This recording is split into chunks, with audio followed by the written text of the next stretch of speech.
She betrayed everything I had and everything she had just drove off. I'm the guy who fixes your Wi-Fi and gets cheated on by his wife's Fitbit. Tom Kesler, 39 years old and apparently dumber than a box of rocks when it comes to reading the signs. But I'm getting ahead of myself. It started 3 months ago when Julia's brother-in-law moved in.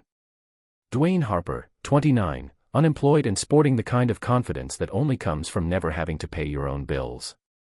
He claimed he was between opportunities, which is millennial speak for, I got fired for acting like a complete fool. It's just temporary, Julia said, standing in our kitchen with that fake smile she perfected during her HR director training. Tasha kicked him out and he needs somewhere to crash while he gets back on his feet. I should have said no, should have told her that our suburban duplex wasn't a halfway house for entitled man-children. Instead, I nodded like the good husband I thought I was and helped carry his oversized gym bag to our spare room. That was mistake number 1. Mistake number 2 was believing Julia when she said she was just being supportive by helping Dwayne restart his personal training business. Suddenly, my wife was hitting the gym at 6 a.m., coming home sweaty and glowing, talking about core engagement and proper form with the enthusiasm of a cult member. You should try working out with Dwayne, she'd say, towing off her hair in our bedroom. He's really good at motivation. The way she said motivation made my skin crawl, but I chalked it up to paranoia. After all, this was Julia, the woman who organized our sock drawer by color and sent thank you cards for thank you cards. She wasn't the cheating type. Or so I thought. The first real crack in my delusion came on a Tuesday night. I was in the garage working on my '67 Mustang. The one thing in my life that still made sense when I heard voices through the thin wall that separated our kitchen from the neighbor's yard. Tom doesn't suspect anything, does he? That was Megan, Julia's gossipy friend from work. Please, he's too busy playing with his car to notice what's happening under his own roof. Julia's laugh was sharp, unfamiliar. Besides, it's not like we're doing anything wrong, just exploring new possibilities. In the steam room, at the gym, among other places. I dropped my wrench. It clattered against the concrete floor like a sharp crack, but they were too busy giggling to notice. Through the window, I watched my wife of 12 years high-five her friend like they were teenagers, planning to toilet paper the principal's house. That night, I lay in bed staring at the ceiling while Julia slept peacefully beside me, her phone charging on the nightstand. The screen lit up every few minutes with notifications, Instagram, Facebook, and something called FitConnect that I'd never heard of. When her breathing settled into the deep rhythm of sleep, I carefully picked up her phone. No password. Another sign of her confidence in my stupidity. The FitConnect app opened to a stream of messages between Julia and D.H. Harper Fitness. The most recent exchange made my stomach turn. D.H. Harper Fitness. Can't wait for tomorrow's private session. Julia, same here. Tom will be at work until 6 o'clock, so we'll have plenty of time to work on my flexibility. D.H. Harper Fitness. I've got some new positions I want to try with you. Julia, I'm always open to new experiences. I set the phone down with shaking hands, not jealous, just disappointed. Like when McDonald's runs out of fries, except the fries were my marriage and McDonald's was my own house. The next morning, Julia was all sunshine and coffee, chattering about her day while buttering toast like she hadn't been sending intimate messages to her brother-in-law 12 hours earlier. I've got that late workout session today, she said, not meeting my eyes. Probably won't be home until 8 or 9. With Dwayne. Of course with Dwayne. He's my trainer. She paused, studying my face. You're not getting weird about this, are you? Because jealousy is really unattractive, Tom. I wanted to laugh or scream. Instead, I sipped my coffee and shrugged. Not jealous, just curious about these late-night workout sessions. Seems like unusual hours for a gym. It's a boutique place, very exclusive. You wouldn't understand. She was right about that last part. I didn't understand how my wife had turned into a lying stranger or how I'd become the punchline in my own life story. After she left for work, I called my buddy Ree. He's been tending bar at Murphy's Pub for 15 years, which makes him an expert in human nature and bad decisions. You need receipts, not suspicions, he said after I explained the situation. Gut feelings don't hold up in divorce court. Who said anything about divorce? Tom, buddy, your wife is playing hide the sausage with her brother-in-law. What did you think was going to happen? Marriage counseling. He had a point. That evening, I decided to do some investigating. Julia had taken her car to her exclusive boutique gym, but she'd forgotten to clear the GPS history. According to the navigation system, her last destination wasn't a gym at all. It was the Riverside Inn, a pay-per-hour motel on the wrong side of town. I sat in my driveway staring at the GPS screen, feeling like the biggest fool in Chicago. Then I opened our shared banking app and found the smoking tool, a $350 charge at the Riverside Inn, dated the same night Julia claimed to be working late on quarterly reports. Guess HR now stands for hot rooms. The next morning, I woke up with a clarity that surprised me. No more self-pity, no more denial. If Julie and Dwayne wanted to play games, I'd show them how a systems analyst approaches problem solving. Step 1, gather data. I started with Dwayne's social media presence. The guy was a walking advertisement for narcissism, posting shirtless gym selfies with captions like, "Grinding never stops," and "Your only competition is who you were yesterday." His Instagram stories were a goldmine of information. Workout locations, daily schedules, even the coffee shop where he spent his afternoons networking. Ray met me at Murphy's that evening to discuss strategy. The bar was nearly empty, just a couple of regulars nursing beers and watching a Cubs game on the ancient TV above the bar. "So, what's the plan?" Ree asked, sliding a bourbon across the bar.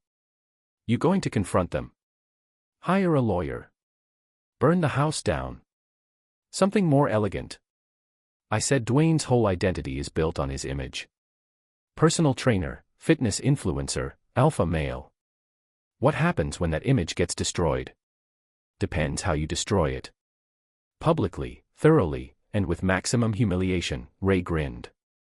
Now you're talking my language. The next phase of my investigation required some fieldwork. I started showing up at Dwayne's gym. Not the fictional boutique place Julia mentioned, but the real one where he actually worked. Gold's Gym on Madison, a Northwest Frills place that smelled like sweat and broken dreams. Phil, the manager, was a former cop with a kind of suspicious nature that comes from dealing with liars for 30 years. It didn't take much conversation to learn that he'd been keeping an eye on Dwayne. "Guy's a liability waiting to happen," Phil said, wiping down equipment with more force than necessary. "Shows up late, leaves early, spends more time on his phone than with clients. And don't get me started on his special training sessions in the back rooms." Special training sessions. Let's just say his form isn't the only thing he's been correcting. I started timing my visits to coincide with Julia's workouts. It was pathetically easy to spot them. They had all the subtlety of a car alarm, the lingering touches during form corrections, the way they'd disappear into the steam room together, the not-so-quiet conversations about meeting up later. On Thursday afternoon, I hit the jackpot. I was pretending to struggle with a lat pull-down machine when Dwayne started bragging to a group of methodists near the free weights.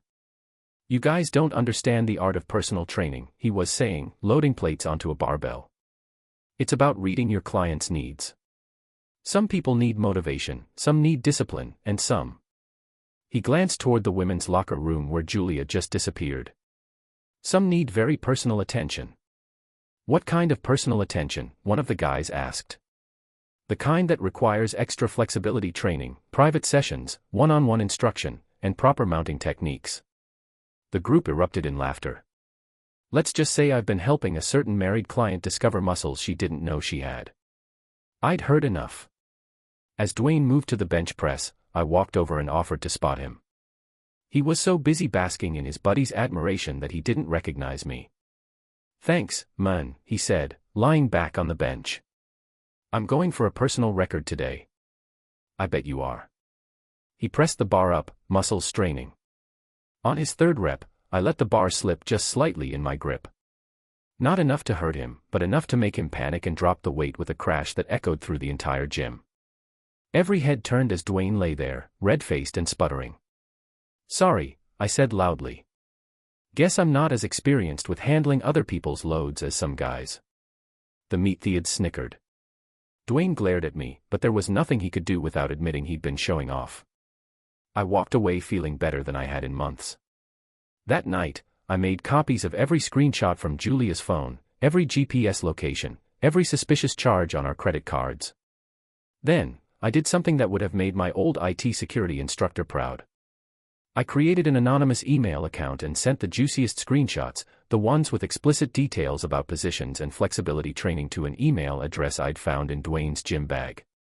Tasha Harper, the wife who'd kicked him out, the nurse who worked double shifts to pay for his protein powder and designer workout clothes.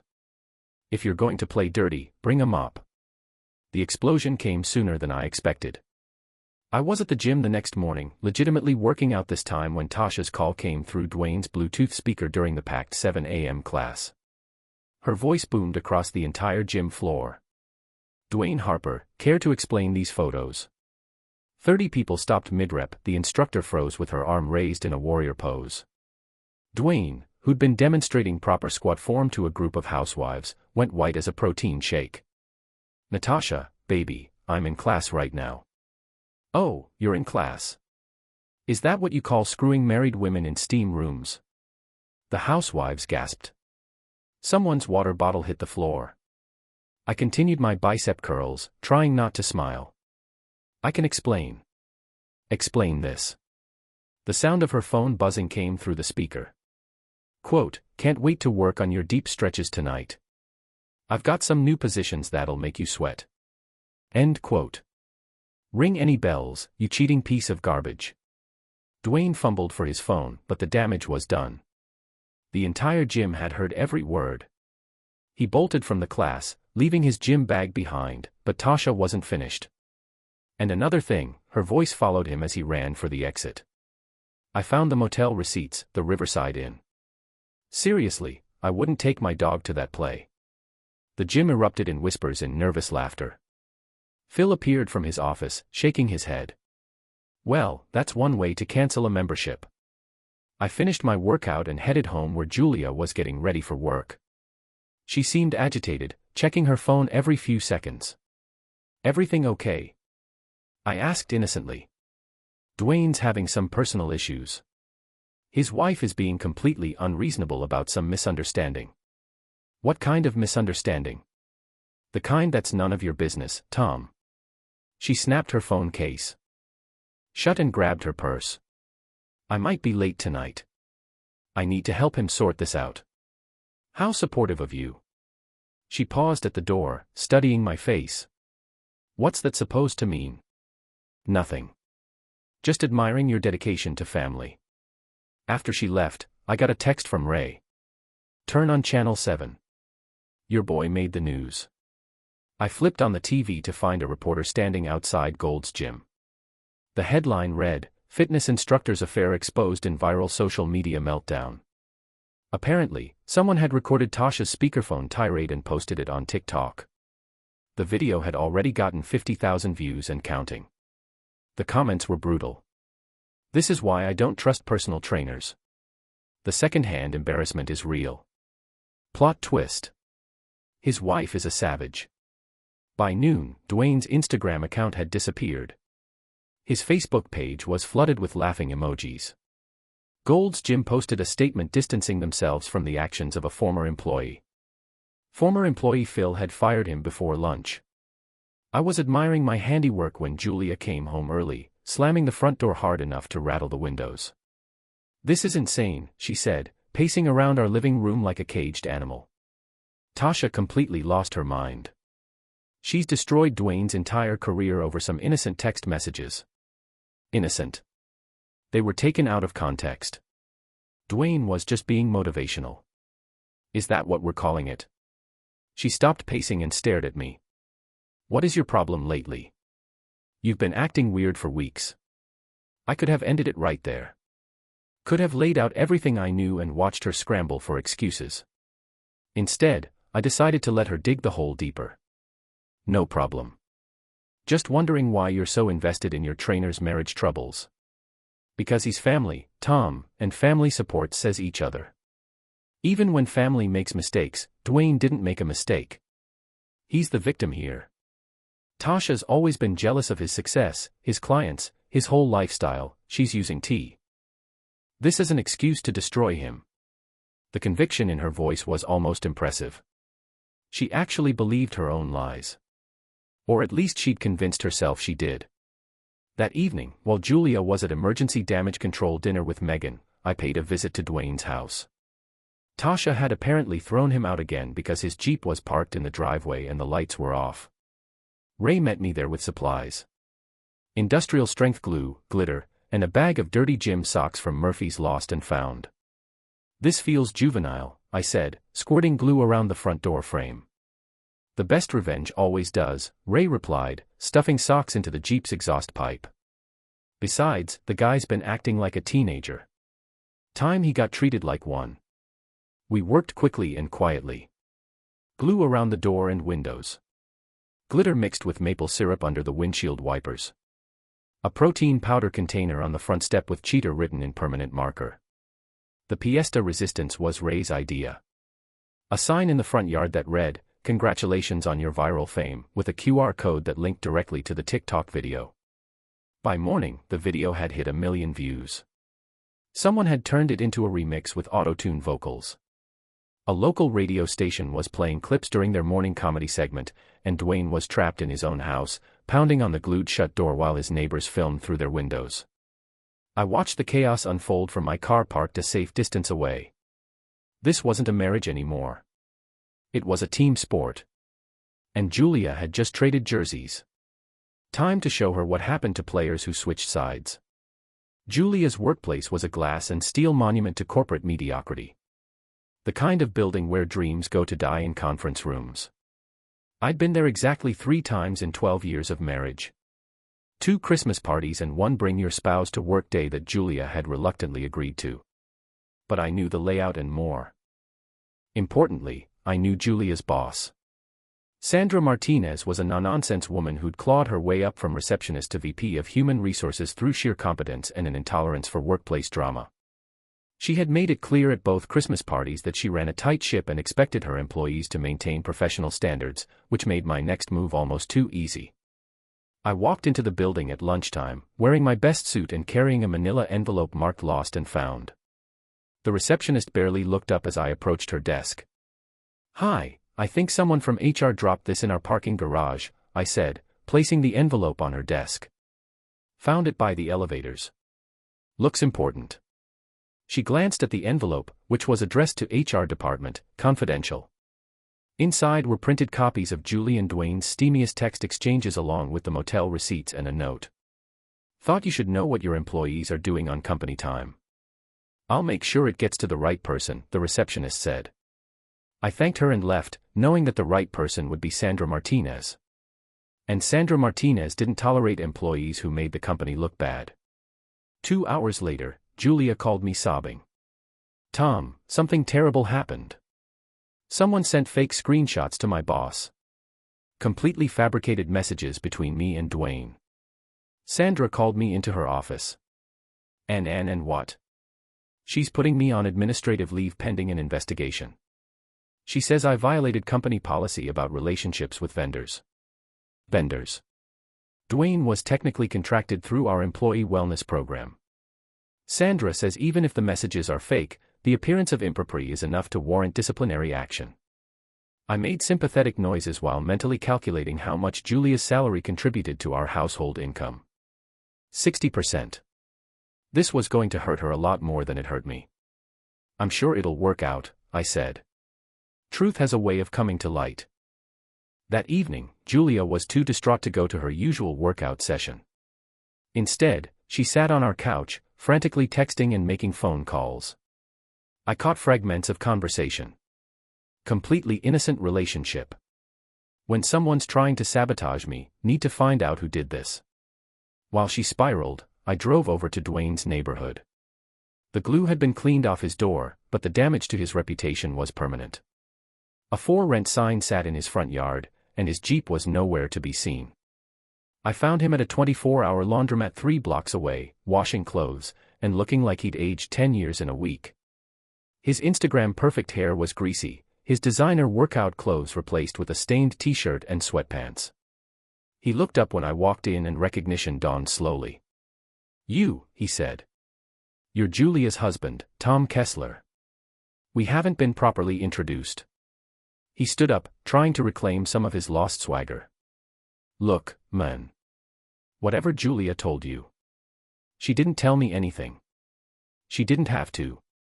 I pulled out my phone and showed him a screenshot of his own Instagram story from the previous week. The one where he'd posted a video of himself and Julia working out together, her wedding ring clearly visible as she did stretches that belonged in a different kind of video. You posted this yourself, I said, along with about 50 other pieces of evidence. Did you really think no one would notice? His face went through several expressions. Confusion, anger, fear, and finally resignation. What do you want? He asked. Nothing. You've already given me everything I need. I left him there, surrounded by the smell of industrial detergent and broken dreams. On the drive home, I stopped at Murphy's to update Ray on the situation. So, the wife suspended in the boyfriend's homeless, Ree said, polishing a glass. What's next? The grand finale. But first, I need to deal with our mutual friends. The mutual friends were couples Julie and I had socialized with for years. People who'd been to our barbecues, our anniversary parties, our housewarming when we bought the duplex. People who were now choosing sides. Megan had apparently been busy spreading Julia's version of events. That I was a controlling, paranoid husband who'd sabotaged her career out of jealousy. That Dwayne was an innocent victim of a vindictive ex-wife. That Julia was considering leaving me for my emotional misuse. The story was gaining traction in our social circle. I could see it in the way people looked at me at the grocery store. The way conversation stopped when I walked into rooms. The way our neighbor Mrs. Patterson had started giving me the stink eye when I got my mail. Time to set the record straight. I called a meeting at Murphy's neutral territory where Ree could serve as witness. I invited everyone. The Hendersons from next door, the Johnsons from Julia's book club, Mike and Carol from our bowling league, even Julia's sister Beth and her husband. I know there are rumors going around. I started once everyone had settled into the back room with their drinks. So, I thought you should hear the truth from me. I laid it all out. The text messages, the motel receipts, the GPS evidence, the timeline of lies. I showed them screenshots, bank statements, even the video of Dwayne's public humiliation at the gym. The room was dead silent when I finished. Finally, Beth spoke up. Tom, I had no idea. Julia said you were having a midlife crisis, that you were imagining things. The only thing I imagined was that my wife wouldn't screw her brother-in-law in a pay-per-hour motel. Mrs. Henderson, a 70-year-old retired teacher who'd always treated Julia like a daughter, looked like she'd swallowed something sour. That poor girl Tasha working all those hours while her husband was cheating on her with my wife. I finished.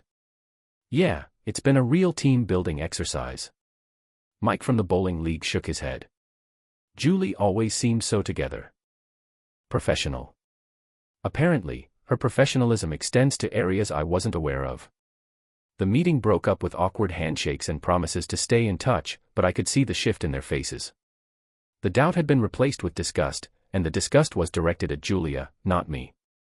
When I got home, Julia was waiting in the kitchen, arms crossed, face flushed with anger. I know what you did, she said. Megan told me about your little presentation at the bar. How dare you air our private business to the entire neighborhood? Private business?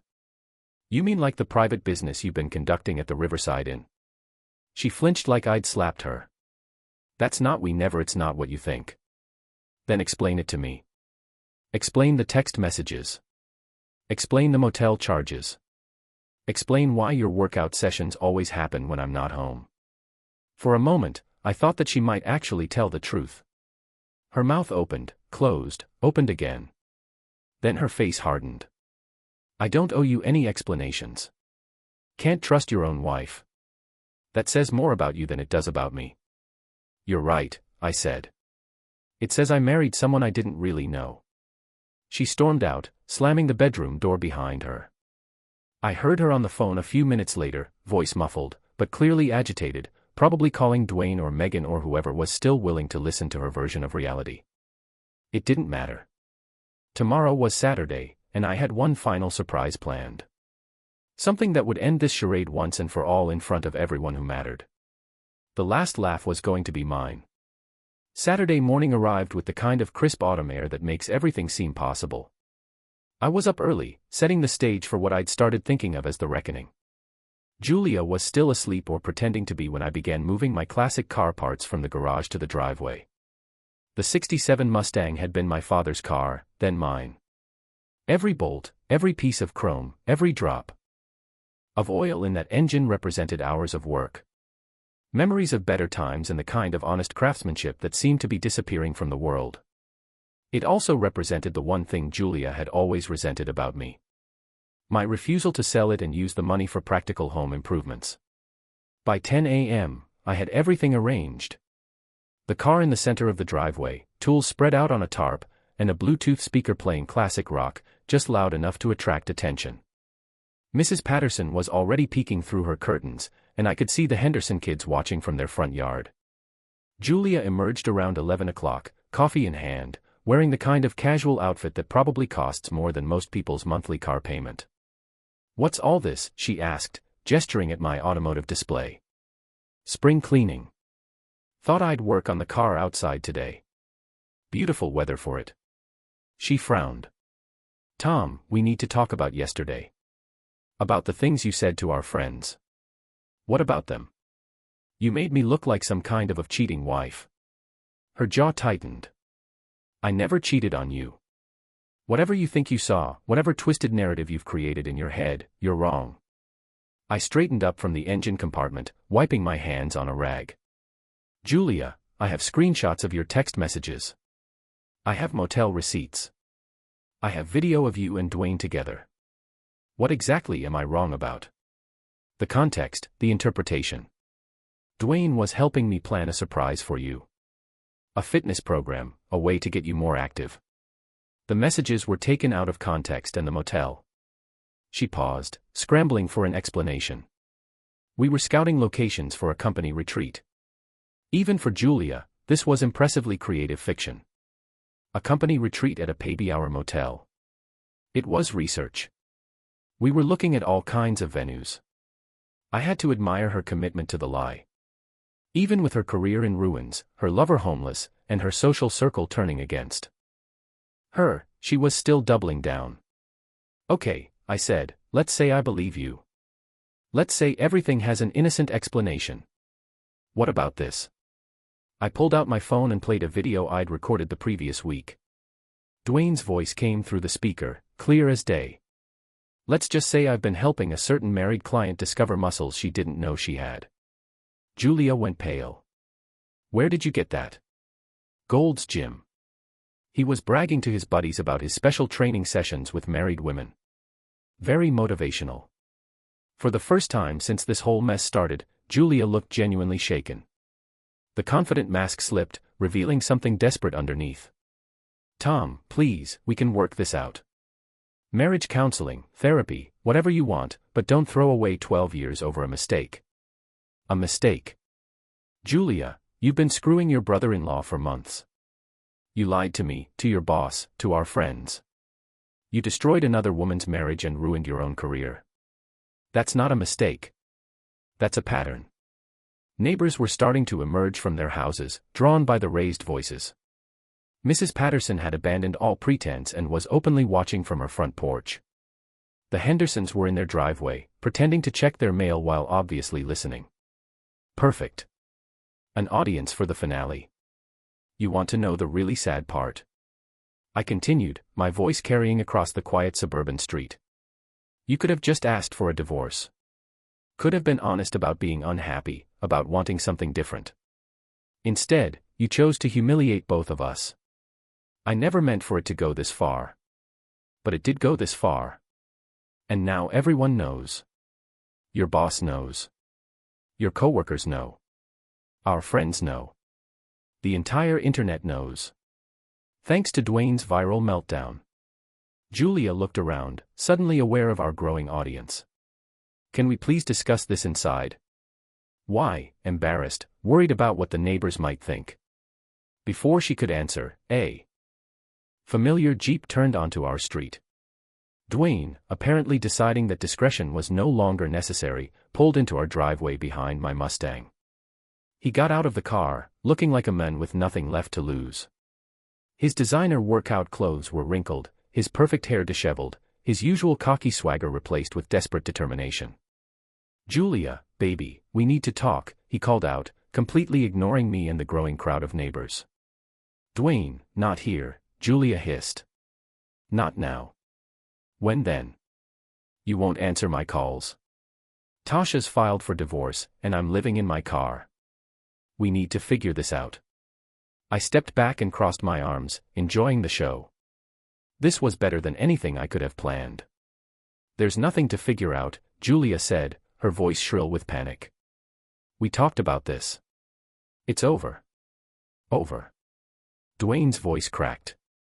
"After everything we've been through, after all the plans we made." The neighbors were no longer pretending not to watch. Mrs. Patterson had actually brought out a lawn chair. The Henderson kids were recording on their phones. "What plans?" I asked conversationally. Dwayne turned to me and for a moment I thought he might actually throw a punch. Instead, he laughed. A bitter broken sound. "You really don't know, do you? She was going to leave you. We were going to start over together. Maybe move to California, open a fitness studio. She said you were boring, that you cared more about this piece of junk car than you did about her." Julia made a strangled noise. "Dwayne, shut up." "Why? What's the point of protecting him now? He already knows about us. Everyone knows about us." He gestured wildly at the assembled neighbors. "Might as well tell the whole truth." "The truth?" I said, "By all means, let's hear it." Dwayne was on a roll now. Months of frustration and humiliation pouring out in a toxic stream. "She said you were a loser. Said you'd probably never even noticed she was gone because you spent all your time in the garage. Said the only reason she married you was because you were safe and predictable." Each word hit like a physical blow, but I kept my expression neutral. Around us, the crowd was growing. Even the mailman had stopped to watch. "That's enough," Julia said, but her voice lacked conviction. "No, it's not enough," Dwayne continued. "I lost everything for you. My wife, my job, my reputation, and now you want to pretend it never happened. I never asked you to. You asked me to leave, Tasha. You said we had a future together. You said I said a lot of things." Julia exploded. "But that was before you got us caught. Before you ruined everything with your stupid bragging and your public meltdowns." The street fell silent except for the distant sound of someone's lawn mower. Julia seemed to realize what she'd just admitted. Her hand flying to her mouth. I looked around at our neighbors, people who'd known us for years, who'd attended our barbecues and borrowed our tools and helped us move furniture. Their faces showed a mixture of shock, disgust, and something that might have been pity for me, not for Julia. "Well," I said finally, "I guess that settles the question of whether this was all a misunderstanding." Julia started crying. Big dramatic sobs that might have worked on me 6 months ago. Now they just sounded like noise.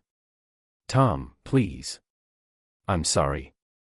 I made a terrible mistake, but we can fix this." We can't fix anything, Julia. You broke the rules. You broke the trust and now you're broke." I gestured toward the house. "I've already talked to a lawyer. The divorce papers will be filed Monday morning. You've got 2 weeks to find somewhere else to live. You can't do this. It's my house, too. Actually, it's not. The deed is in my name. Remember? You insisted on that for tax purposes." I smiled for the first time in months. Funny how these practical decisions come back to bite you. Dwayne stepped forward. "You can't just throw her out. She's got rights. She's got the right to find her own place, preferably with you since you two have so many plans together." The crowd was starting to disperse. The show clearly over. Mrs. Patterson folded up her lawn chair with obvious disappointment. The Henderson kids were already uploading their videos to social media. Julia made one last desperate play. "What about our friends, our family? Everyone's going to think everyone's going to know the truth. That's the thing about being underestimated, Julia. People never see the knockout punch coming. I turned back to my car, dismissing them both. Behind me, I heard Julia's sobs turn to angry muttering. Then the sound of car doors slamming and engine starting. When I looked up from the engine compartment, they were gone. The street was quiet again, back to its normal Saturday afternoon peace. Ray showed up an hour later with a six-pack of beer and a grin that could have lit up Wrigley Field. "So, he said, popping open a bottle. "How's it feel to get the last laugh?" I looked at my house. Really, my house now. Then at my car, then at the street where I just publicly ended my marriage in front of half the neighborhood. Like, I finally fixed something that was broken beyond repair. That's the thing about being underestimated. You always get the last laugh. This is where the story ends. If you liked it, make sure to hit the like button, share it with others, and subscribe for more stories like this.